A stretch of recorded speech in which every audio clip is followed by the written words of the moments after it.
2014 সালে ফেনী 100 শয্যার হাসপাতালটি 250 শয্যায় উন্নীত করা হয়। ফেনী ছাড়াও নোয়াখালী, কুমিল্লা ও চট্টগ্রামের কিছু অংশের মানুষের এই হাসপাতালটি ভরসা।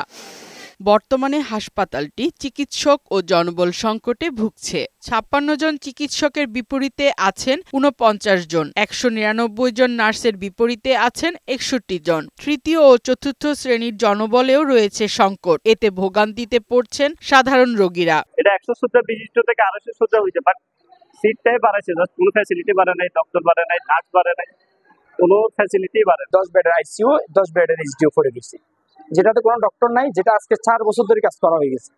এটা এইভাবে পড়ে দিচ্ছে, নষ্ট হয়ে যাচ্ছে।